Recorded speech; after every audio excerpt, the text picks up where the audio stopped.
Un monde sans école. Ça paraît fou, non? Eh bien, c'est l'idée, une idée assez audacieuse qu'on va explorer aujourd'hui. C'est une seule prédiction, mais attention, elle pourrait bien tout changer pour l'éducation d'ici 2050. Allez, c'est parti. Alors voilà, tout part de cette phrase, lancée par un certain Marc Duperber, l'école est morte en 2050. Bam, c'est direct, hein, mais c'est bien plus qu'une simple provocation. C'est vraiment le point de départ d'une vision radicale, on peut le dire, de l'avenir de l'éducation. Et c'est justement ça qu'on va décortiquer. Une prédiction folle ou un avenir plausible? C'est la question. Franchement, à première vue, ça paraît complètement dingue, pas vrai? Mais plutôt que de rejeter l'idée tout de suite, posons-nous la question.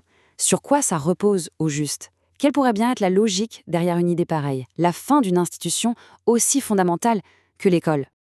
Ok. Alors, cette prédiction, elle ne sort pas d'un chapeau. En fait, elle repose sur deux gros piliers. On va commencer par le premier, celui dont tout le monde parle en ce moment, évidemment, l'intelligence artificielle. Au cœur de cette vision, il y a un concept bien précis, le logiciel strictement adapté. Alors là, attention, on oublie tout de suite les applis d'apprentissage un peu basiques qu'on connaît. Non, non. Ici, on parle d'un véritable tuteur personnel, une IA qui serait capable de comprendre intimement chaque élève pour lui fabriquer un parcours sur mesure, vraiment unique. Mais concrètement, comment ça marcherait ce truc? Eh bien, c'est assez simple à imaginer en 3 temps. D'abord, l'IA analyse et paf, elle met le doigt exactement sur ce qui coince pour l'élève. Ensuite, elle va piocher dans une base de données immense la ressource parfaite pour débloquer la situation. Et enfin, elle assemble en tout ça pour créer une leçon totalement personnalisée, juste pour cet élève, à ce moment précis. L'efficacité poussée à son maximum, quoi. Et c'est là, vraiment là, que tout bascule. Parce que si une machine est capable d'enseigner de façon parfaite, hyper personnalisée, bien mieux que le système actuel, alors la grande question c'est à quoi sert encore l'école?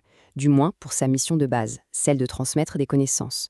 Selon cette logique, cette fonction, eh bien, elle devient tout simplement obsolète. Bon, d'accord, admettons. Pour la partie purement académique, l'IA pourrait prendre le relais. Mais l'école, ce n'est pas que ça, on est bien d'accord. C'est aussi là qu'on se fait des amis, qu'on apprend à vivre en communauté. Qu'est-ce qu'on fait de tout cet aspect social? Eh bien, justement, on arrive au deuxième pilier de l'argumentation. Et attention, parce que celui-là, il est peut-être encore plus radical. On laisse la technologie de côté pour s'attaquer à l'autre mission qu'on pensait intouchable, le rôle social de l'école. Pour bien saisir l'idée, on nous propose une comparaison intéressante. D'un côté, on a le modèle de l'école qui essaie de faire deux choses en même temps, l'enseignement et la socialisation. Et de l'autre, on a un modèle comme le scoutisme, par exemple, qui, lui, n'a qu'un seul but, la socialisation, l'activité de groupe, le projet commun. Et l'argument, il est assez simple. En essayant de jongler avec ces deux casquettes, l'école serait en fait moins bonne dans les deux domaines. L'idée, c'est que le cadre scolaire, les notes, les leçons, tout ça viendrait un peu parasiter la qualité des interactions sociales. La conclusion, c'est que des activités 100% dédiées au social, sans la pression des cours, seraient bien plus efficaces. Donc si on résume, le bulletin de notes de l'école, vu sous cet angle, il est assez sévère. Sur la partie transmission académique, c'est un échec, parce que l'IA ferait bientôt mieux. Et sur la partie socialisation, c'est aussi un échec, parce que d'autres structures, plus spécialisées, le feraient mieux aussi. Bon, alors, un avenir sans école.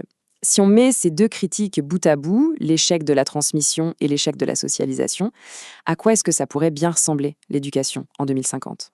On arrive à cette idée de décomposer l'école.